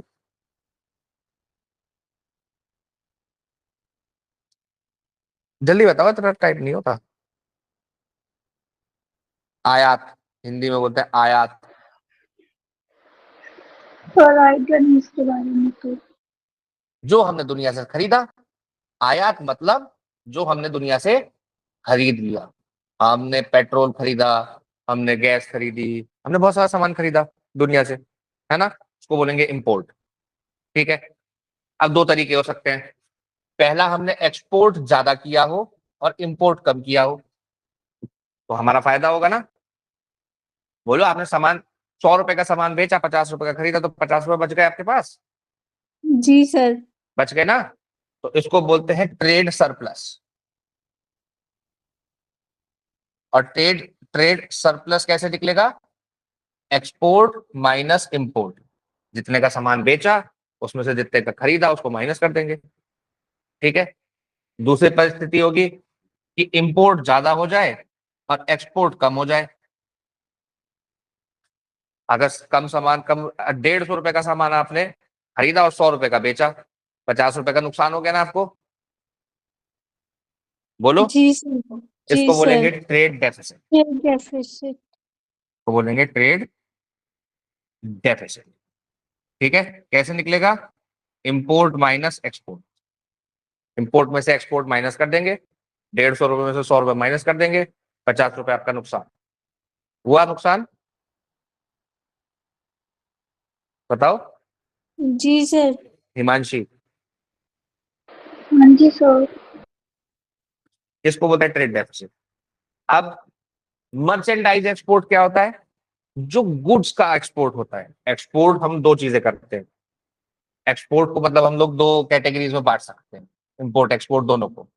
तो एक्सपोर्ट हमने दो कैटेगरीज में बांट दिया। एक बांट दिया मर्चेंडाइज, यानी कि गुड्स, सामान जो बेचा। इसके अंदर दवाइयां बेची, सोना बेचा, हीरा बेचा, मोती बेचे, दुनिया भर का सीमेंट बेचा, स्टील बेचा, आयरन बेचा, जो भी सामान आप टेंजिबली छू सकते हो। दूसरी हो गई सर्विसेज। सर इसमें जो आप बोल रहे हो ऑयल, मतलब हम खरीद के लाते हैं, परचेज करते हैं उससे सामने वाले पर्सन हम्म से, तो सर हम्म। इसमें ऑयल ही थोड़ी है, वो और भी अदर चीजें आ सकती है ना? हाँ, तो मैंने सिर्फ ऑयल थोड़ी बोला। मैंने बोला ऑयल भी खरीदते हैं, गैस भी खरीदते हैं, एपीआईज भी खरीदते हैं, और मशीन्स भी खरीदते हैं, बहुत सारी चीजें खरीदते हैं हम, और बहुत सारी चीजें बेचते भी हैं। ठीक है, तो इम्पोर्ट एक्सपोर्ट। मर्चेंडाइज उसको बोलेंगे जो गुड्स है। गुड्स में आ गई, सर मशीन आ गई। APIS वर्ड बोला जो आपने, वो क्या होता है? अभी बता रहा हूँ, रुक जाओ रुक जाओ। हर चीज एक साथ नहीं खा लेते हैं, धीरे धीरे खाना खाना चाहिए। ठीक है। Merchandise export. मर्चेंडाइज एक्सपोर्ट क्या हो गया? गुड्स का। और सर्विसेज क्या हो गई? जैसे हम लोग आईटी सर्विसेज बेचते हैं, आईटी सर्विसेज। ठीक है, इंफॉर्मेशन टेक्नोलॉजी वाली। इसके अलावा हम लोग ये लीगल सर्विसेज बेचते हैं बाहर। ठीक है, तो बहुत बहुत सारे तरीके की सर्विसेज हम लोग बेचते हैं, जैसे मेडिकल सर्विसेज है, टूरिज्म है। ठीक है, तो वो सारी सर्विसेज हो गई। दो तरीके के हो गए। अब यहाँ पे क्या कह रहे हैं कि हमारा मर्चेंडाइज एक्सपोर्ट बढ़ गया है 20% से। इसका क्या मतलब है, समझने की कोशिश करना। मर्चेंडाइज एक्सपोर्ट कितना बढ़ गया? $36 बिलियन से $44 बिलियन हो गया 2025 से 2026 में। यानी कि 19% की ग्रोथ, 19.63, लगभग 20%। मर्चेंडाइज इंपोर्ट कितना बढ़ा? 17%। परसेंटेज में हमें कम दिख रहा है, लेकिन पैसा देखो, $64 बिलियन का हमने इंपोर्ट किया था पिछले साल जुलाई के अंदर। और इस साल जुलाई में हमने 76 बिलियन डॉलर का इंपोर्ट कर लिया। तो यहाँ पर जो डिफरेंस है वो ज्यादा है। परसेंटेज में वो कम आ रहा है क्योंकि बड़ी फिगर है, इसे परसेंटेज में कम आ रहा है। यहाँ पर छोटी फिगर है, इसे परसेंटेज में ज्यादा दिख रहा है। अब देखो trade deficit, overall trade deficit $11 billion से बढ़ के $15 बिलियन हो गया। नुकसान कितना हो गया? $15 बिलियन का नुकसान हो गया। ठीक है। सर्विस एक्सपोर्ट हमारा बढ़ा है, लेकिन बहुत कम, स्लो ग्रोथ रही है सर्विस एक्सपोर्ट की। सर्विस में हम लोग हमेशा सरप्लस रहते हैं। सर्विस इंपोर्ट हमारा कम है, देखो $17 बिलियन का, एक्सपोर्ट $33 बिलियन का जुलाई 25 में। और जुलाई 26 में देखें तो $18 बिलियन, $18 बिलियन का इंपोर्ट और $35 बिलियन का एक्सपोर्ट। तो हमने 33 से 35 तक बढ़ाया बस, लेकिन हमने इंपोर्ट भी बढ़ाया सर्विसेज का। ठीक है, तो ये सारी चीजें हैं। इसके अलावा देखो कि हमारा एक्सपोर्ट बढ़ा कैसे। 67% ग्रोथ देखी हमने पेट्रोलियम प्रोडक्ट्स के अंदर एक्सपोर्ट में, क्योंकि पेट्रोलियम की दुनिया भर में मारामारी हो रही है ना। स्ट्रेट ऑफ हॉर्मुज बंद है, तो उसके अंदर हमने अपना पेट्रोलियम का एक्सपोर्ट बढ़ाया, हम दुनिया को बेच रहे हैं। 67% बढ़ाया। इलेक्ट्रॉनिक सर गुड्स, हाँ जी। सर हम तो खुद इम्पोर्ट करते हैं, तो हम कैसे इंपोर्ट बेच करके रहे करते क्या है? हैं? Import use. करके, इंपोर्ट क्या करते हैं? पेट्रोल करते हैं कि क्रूड ऑयल करते हैं? सर पेट्रोल और एलपीजी करते हैं हम शायद। लोग क्रूड ऑयल इंपोर्ट करते हैं। उस क्रूड क्रूड ऑयल ऑयल में उस क्या क्या क्रूड ऑयल आएगा? से, क्रूड ऑयल कीचड़ जैसा होता है, डांबर अच्छा जैसा। डांबर जैसा होता है, कीचड़, काला काला कीचड़ जैसा। उसमें अच्छा। से पेट्रोल निकलता है, डीजल निकलता है, केरोसिन निकलता है, दुनिया भर के हाइड्रो ये जो हाइड्रोकार्बन्स होते हैं, हाइड्रोकार्बन प्रोडक्ट्स जो होते हैं, पॉलिथीन निकलता है, पेट्रोलियम जेली निकलती है। तो उसी से वो सारी चीजें बनती हैं। इंडिया के अंदर रिफाइनरीज हैं, हम लोग क्रूड ऑयल लाते हैं, उसको रिफाइन करते हैं, उसका पेट्रोल बनाते हैं, डीजल बनाते हैं, और फिर दुनिया को बेचते हैं। हम खुद भी ठीक सर। कंज्यूम करते हैं, लेकिन दुनिया को बेचते हैं हम लोग। ठीक है। अब यहाँ पे देखो 67% हमारा ग्रोथ हुआ पेट्रोलियम के अंदर। पेट्रोलियम हम लोग पहले से बेचते हैं ना, पेट्रोलियम प्रोडक्ट्स। ठीक है। इलेक्ट्रॉनिक गुड्स के अंदर 57% का ग्रोथ, ये नोटिसेबल है। क्यों? क्योंकि इलेक्ट्रॉनिक गुड्स का ग्रोथ होने का मतलब है कि हम इंडिया के अंदर मैन्युफैक्चरिंग बढ़ा रहे हैं। मैन्युफैक्चरिंग बढ़ना बहुत जरूरी है इंडिया की ग्रोथ के लिए। Engineering goods 17%, organic and inorganic chemicals 14% की ग्रोथ, कॉटन टेक्सटाइल में 8% की ग्रोथ। ठीक है। Non petroleum and non James jewellery export, हम लोग ज्यादातर जेम्स ज्वेलरी और पेट्रोलियम प्रोडक्ट्स बेचने के लिए जाने जाते हैं। हमने उनके अलावा भी 14% ग्रोथ करी है। तो ये नहीं कह सकते कि ग्रोथ का ड्राइवर अकेला पेट्रोलियम है। हमने मैन्युफैक्चरिंग में भी काम किया है। हमने अपना मार्केट भी डाइवर्सिफाई किया। क्यों? उधर यूएस टैरिफ और इधर यूएस ईरान की लड़ाई। यूएस टैरिफ क्यों इफेक्ट करता है हमको? क्योंकि हमारा जितना भी एक्सपोर्ट होता है उसका 20% एक्सपोर्ट हम लोग यूएस को कर रहे हैं। अब देखो हमने अपना एक्सपोर्ट कहाँ बढ़ाया? कीनिया के अंदर।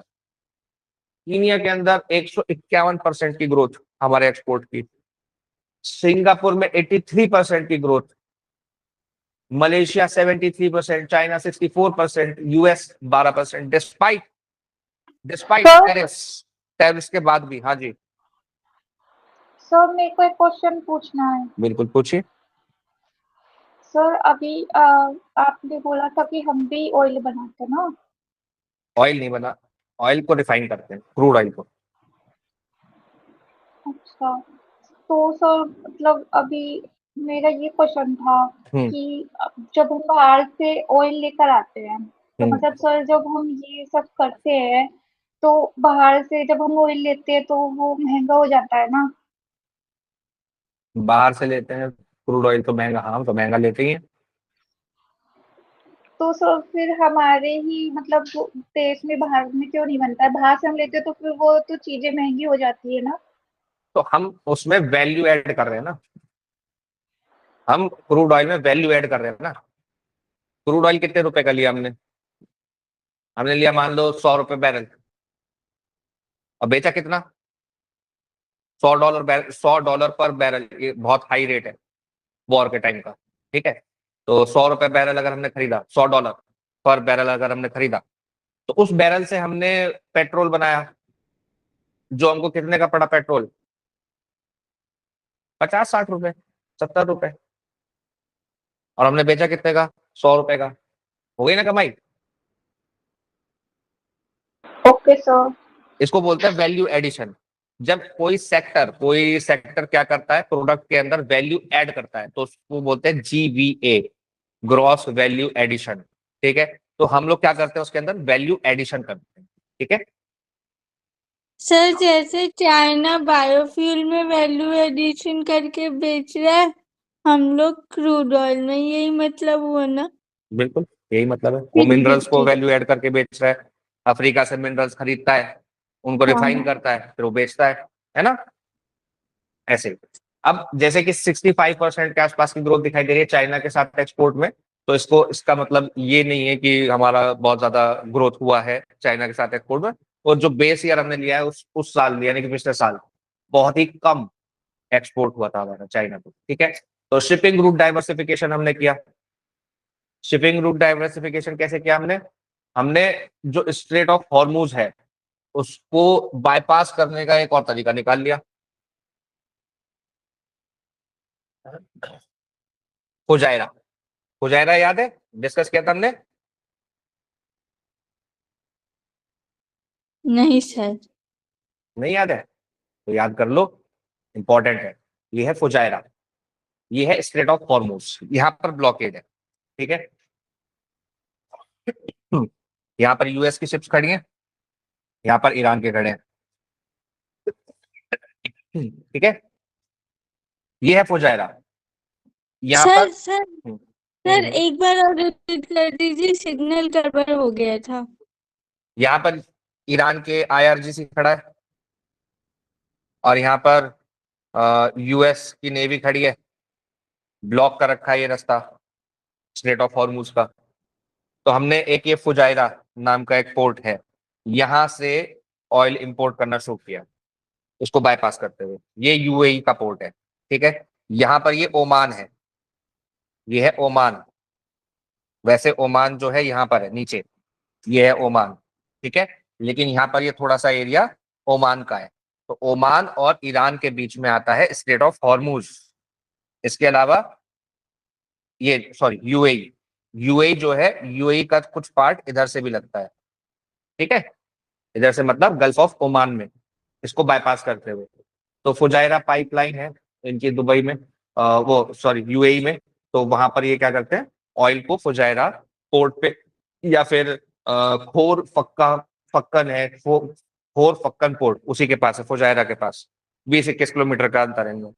तो वहां से भी हम लोग क्या कर रहे हैं, ऑयल को इम्पोर्ट कर रहे हैं। तो हमने क्या किया, रूट को डाइवर्सिफाई किया, हमने प्रोडक्ट को डाइवर्सिफाई किया, हमने डेस्टिनेशन को डाइवर्सिफाई किया, तीनों चीजों को डाइवर्सिफाई किया। और ये आंसर आप इसका आप लोग इस्तेमाल कैसे कर सकते हैं, इस इंफॉर्मेशन का यूज आप कर सकते हैं जब आप इंडिया की स्ट्रेटेजिक ऑटोनॉमी के ऊपर आंसर लिखेंगे। तो उसके अंदर इस इंफॉर्मेशन का यूज कर सकते हैं कि अपनी स्ट्रेटेजिक ऑटोनॉमी बचाने के लिए हमने क्राइसिस के समय पर क्या किया।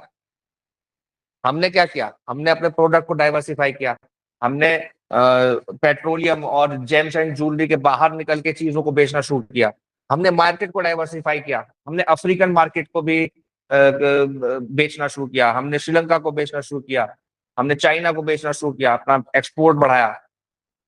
डिस्पाइट ग्लोबल क्राइसिस हम लोगों ने क्या किया, हम लोगों ने ऑयल को रिफाइन किया और दुनिया को बेचा, ठीक है। तो ये सारी चीजें आप लिख सकते हो जब आप स्ट्रेटेजिक ऑटोनॉमी पे लिखोगे, ठीक। सर एक हम्म। चीज पूछ रहा हूँ, स्ट्रेटेजिक ऑटोनॉमी का मतलब क्या हुआ? सोवरेनिटी, सोवरेनिटी का क्या मतलब हुआ? संप्रभुता, पर सर समझ नहीं आया ये बात। देखो सोवरेनिटी का मतलब क्या होता है, स्वयं प्रभुता का मतलब क्या होता है, ट्रांसलेशन मत बताओ, मतलब बताओ। सर समझ नहीं आया। स्वयं प्रभुता, स्वयं का प्रभु, मैं अपना खुद का प्रभु हूं, तो मैं स्वयं प्रभु हूं, यानी कि मैं अपना डिसीजन खुद लेता हूं, मेरे डिसीजन पे किसी का जोर नहीं चलता, किसी का प्रेशर नहीं मानता मैं, चाहे वो नाटो हो, चाहे वो कॉमनवेल्थ हो, चाहे वो यूएसए हो, चाहे वो चाइना हो। जियोपॉलिटिकल प्रेशर बनाने की ये सब कोशिश करते हैं, है ना, कि हम उनके हिसाब से डिसीजन लें। उन यूएसए तो चाहता है कि हम यूएसए से ऑयल खरीदें, लेकिन हम नहीं खरीद रहे, हम अभी भी रशिया से खरीद रहे हैं, यूएई से खरीद रहे हैं, मिडिल ईस्ट को हम प्रेफरेंस दे रहे हैं। तो ये स्ट्रेटेजिक ऑटोनॉमी है ना, कि हम कहां से लेंगे, यही तो असली सोवरेनिटी है। सोवरेनिटी का मतलब क्या है, कि अपने देश के लोगों के ऊपर ही शासन चलाना। इंटरनेशनल लेवल पे सोवरेनिटी का क्या मतलब है, कि हम अपने डिसीजन स्वयं ले सके, हम अपने ओके डिसीजन सर। स्वयं ले सके। तो उसको मेंटेन करना, उसको प्रोटेक्ट करना दुनिया में सबसे जरूरी है। पूरी दुनिया में लड़ाई ही स्ट्रेटेजिक ऑटोनॉमी की है, जियोपॉलिटिक्स में इसको बोलते हैं स्ट्रेटेजिक ऑटोनॉमी, ठीक है। Okay sir. Role of the services sector, services sector हमारा शुरू से मजबूत रहा है, लेकिन ग्रोथ इस साल थोड़ा सा स्लो रही है, 6.34%, इंपोर्ट बढ़ा है 9.48% तक चला गया। हालांकि अभी भी हम सरप्लस में है, $16 बिलियन हमने यहाँ से कमाया, और यहाँ से कमाया तो ये हमारे ओवरऑल ट्रेड डेफिसिट के ऊपर पॉजिटिव इफेक्ट डालेगा, करंट अकाउंट डेफिसिट को कम करेगा। करंट अकाउंट डेफिसिट और ट्रेड डेफिसिट में क्या अंतर है, करंट अकाउंट डेफिसिट के अंदर गुड्स और सर्विसेज के ट्रेड के अलावा जो रेमिटेंसेज आ रहे हैं, जो सैलरी आ रही है फॉरेन से, जो फॉरेन में लोग काम कर रहे होंगे, है ना, वहां से सैलरीज भी ले रहे होंगे, रेमिटेंस भी भेज रहे होंगे, कुछ ऐसे होंगे जो यहाँ पे रह के फॉरेन में काम कर रहे होंगे, उनकी सैलरी आ रही होगी, पेमेंट आ रहा होगा, तो वो सारी चीजें भी उसमें जुड़ जाती है, ठीक है। इसमें करंट अकाउंट डेफिसिट में, ट्रेड डेफिसिट में केवल ट्रेड जुड़ेगा, गुड्स एंड सर्विसेज का, ठीक, इतना सा अंतर है। पॉजिटिव इंप्लीकेशंस क्या है, कि हमारा वेस्ट एशिया के क्राइसिस के बाद भी हमारा जो एक्सपोर्ट है वो स्ट्रांग है। एक्सपेंशन किया है हमने इलेक्ट्रॉनिक्स इंजीनियरिंग गुड्स में, एशियन और अफ्रीकन मार्केट्स में बेचना शुरू किया है। हम लोगों को अब लैटिन अमेरिकन मार्केट्स में भी बेचना शुरू करना चाहिए। और रिड्यूस की हमने अपनी डिपेंडेंस रिड्यूस की है किसके ऊपर, ट्रेडिशनल एक्सपोर्ट डेस्टिनेशंस क्या है हमारी, यूएसए है ट्रेडिशनल एक्सपोर्ट डेस्टिनेशन, यूरोप है हमारी ट्रेडिशनल एक्सपोर्ट डेस्टिनेशन, उन्हीं को बेच रहे थे हम अभी तक। अब हमने अफ्रीकन कंट्रीज में भी बेचना शुरू कर दिया। Greater supply chain logistic resilience बना के रखी, growth beyond petroleum James and jewellery, imported manufacturing and export capacity. लेकिन हमारा एक्सपोर्ट भी कुछ हद तक इंपोर्ट पे डिपेंडेंट रहता है, तो वो कंसर्न भी है।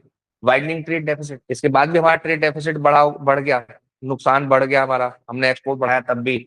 इंपोर्ट डिपेंडेंस भी बढ़ गई, हमने crude oil, electronic components, machinery, gold, critical minerals, industrial intermediate goods, APIs, ये सब हमको इंपोर्ट करना ही पड़ता है, करना ही पड़ेगा। ठीक है, क्यों? क्रूड ऑयल हमारे यहाँ होता नहीं, हम दुनिया को बेचते हैं, जरूरी है। इलेक्ट्रॉनिक कंपोनेंट्स, अगर हमें मैन्युफैक्चरिंग करनी है इलेक्ट्रॉनिक्स की, मैन्युफैक्चरिंग, तो हर चीज तो हम खुद नहीं बना सकते, तो हमें इंपोर्ट करना पड़ता है बहुत सारे कंपोनेंट्स को, है ना। इसके अलावा देखो मशीनरी हम लोगों को इंपोर्ट करनी पड़ती है, क्योंकि मशीनरी की मैन्युफैक्चरिंग इंडिया में कम है। गोल्ड हमारे यहाँ नहीं होता तो हम इंपोर्ट करते हैं, फिर उसको ज्वेलरी बना के एक्सपोर्ट भी करते हैं, और खुद भी हमारा कंजम्पशन भी बहुत ज्यादा है गोल्ड का और जेम्स एंड ज्वेलरी का। क्रिटिकल मिनरल्स हम लोगों को इंपोर्ट डिपेंडेंट रहना ही पड़ेगा, क्योंकि चाइना 90% सप्लाई चेन पे और 60% रिफाइनरी पे कब्जा करके बैठा है, वो सारा कर रहा है, तो उससे हमें इंपोर्ट करना ही पड़ेगा। थोड़ा बहुत हम लोग डाइवर्सिफाई करने की कोशिश करते हैं, तो चाइना के अलावा वियतनाम है और ताइवान है, 2-3 कंट्रीज और हैं। ठीक है, फिर इंडस्ट्रियल इंटरमीडिएट गुड्स हम लोग इंपोर्ट करते हैं, और एपीआईज, एपीआईज क्या होते हैं? एक्टिव फार्मास्यूटिकल इंग्रेडिएंट्स, इससे दवाइयां बनती है, लाइफ सेविंग मेडिसिन बनती हैं। और इंडिया क्या है? India is the pharmacy of the world, दुनिया में सबसे ज्यादा दवाइयां बना के बेचते हैं हम। ठीक है, सबसे सस्ती दवाई बना के बेचते हैं हम। ठीक है, लेकिन एपीआई हमको किससे लेना पड़ता है? चाइना से लेना पड़ता है। एपीआई हम खुद नहीं बना पाते, चाइना से लेना जरूरी है। हाँ जी, कुछ बोलना चाहते हो हिमांशी? सर सर मेरे को ये हम्म, बोलो।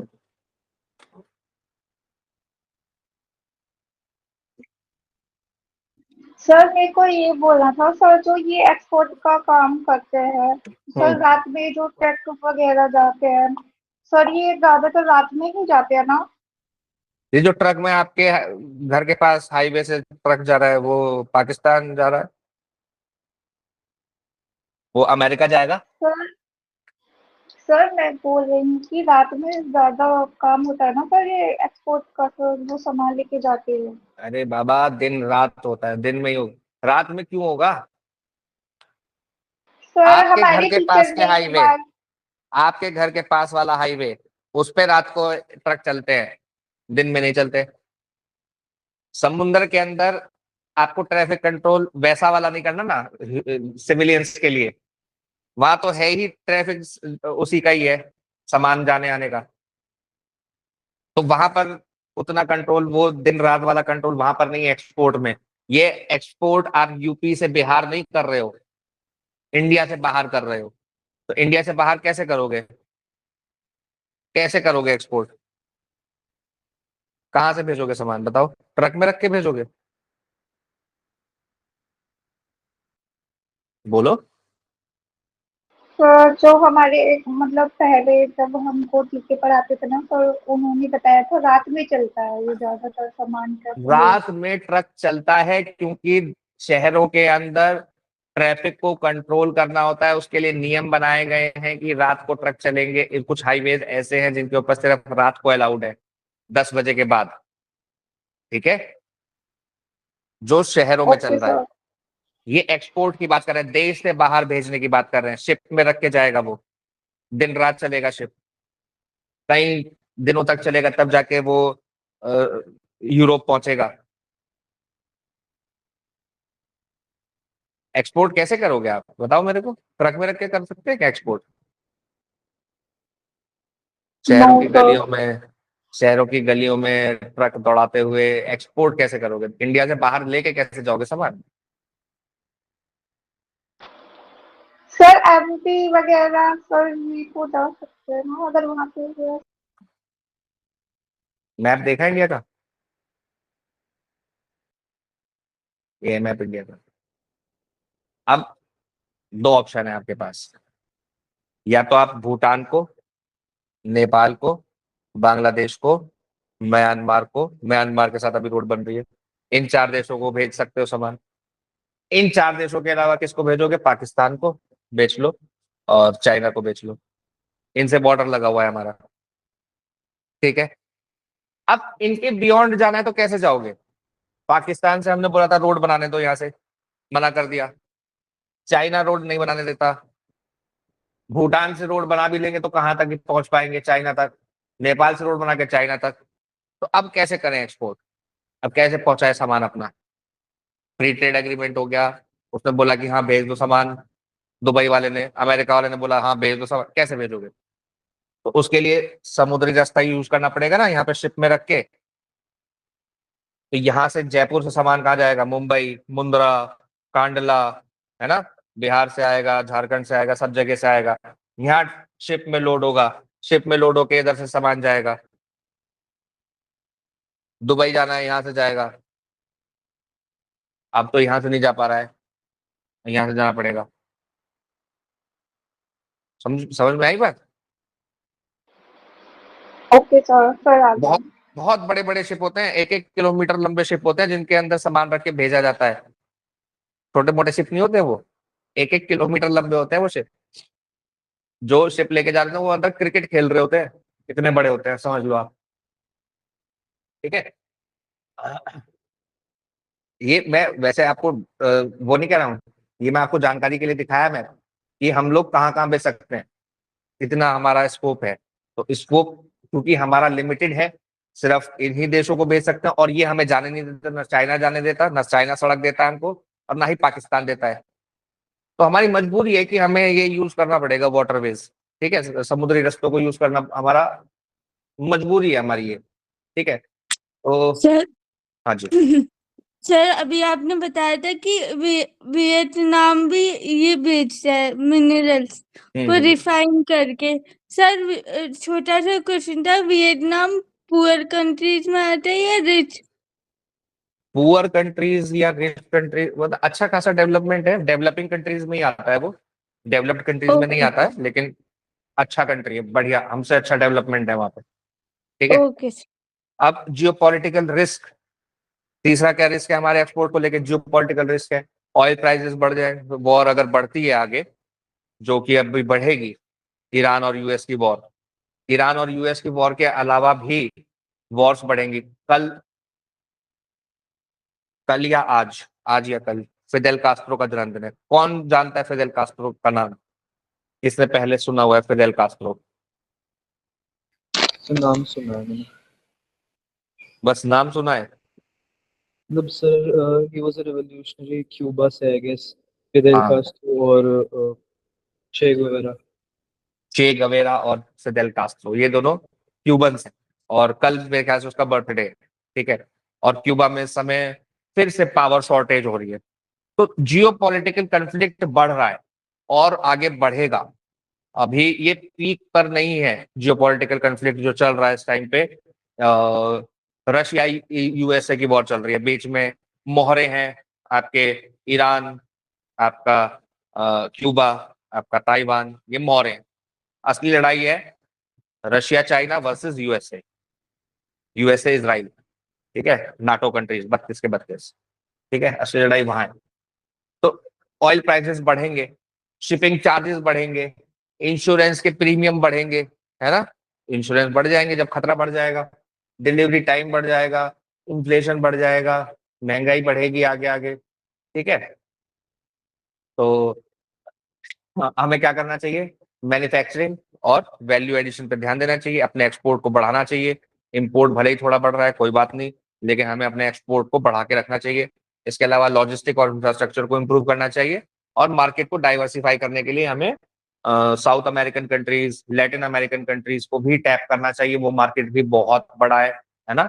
ब्राजील है, अर्जेंटीना है, बोलीविया है, और पनामा है, मैक्सिको है, वो भी तो मार्केट है, वो भी तो सामान खरीदते हैं, तो वहां पर भी हमें अपना सामान बेचना चाहिए, तो एक्सपोर्ट हमारा बढ़ेगा, ठीक है। तो मार्केट को डाइवर्सिफाई करना है, और सर्विस एक्सपोर्ट पे ध्यान देना है खासतौर पे। केवल हम लोग आईटी सर्विसेज ही ना देते रह जाए, और भी जैसे मेडिकल सर्विसेज है और टूरिज्म है, इनके अंदर भी हम लोगों को क्या करना है?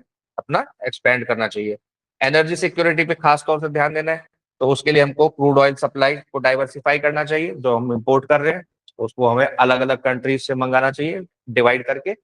इसके अलावा रिन्यूएबल एनर्जी को हमें एक्सपेंड करना चाहिए, जो हम कर सकते हैं। बिल्ड स्ट्रेटेजिक पेट्रोलियम रिजर्व हमें बनाने चाहिए, जो बन भी रहे हैं, है ना, कंस्ट्रक्शन चल रहा है उसका। और हर एक इंपोर्ट, यहाँ पे बोला जा रहा है कि हर एक इंपोर्ट खराब नहीं है। जो हम कैपिटल गुड्स का इंपोर्ट करते हैं और टेक्नोलॉजी का इंपोर्ट करते हैं, वो अभी तो आपको लग सकता है कि हम अपना इंपोर्ट बढ़ा रहे हैं, लेकिन फ्यूचर में हम उस टेक्नोलॉजी से सामान बनाकर बेचेंगे। उस जो कैपिटल गुड्स के अंदर हमने इन्वेस्ट किया है उससे क्या करेंगे, सामान बनाएंगे, मैन्युफैक्चरिंग करेंगे। मैन्युफैक्चरिंग करेंगे तो एम्प्लॉयमेंट भी बनेगा और एक्सपोर्ट भी बनेगा। ठीक है, तो हर इंपोर्ट खराब नहीं होता है, हमें ये देखना होता है कि क्या चीज इंपोर्ट की जा रही है। ठीक है, आज का यही न्यूज़पेपर था, बहुत लंबा नहीं था, लेकिन ठीक है, आप लोग कुछ सवाल पूछना चाहते हैं तो पूछ सकते हैं।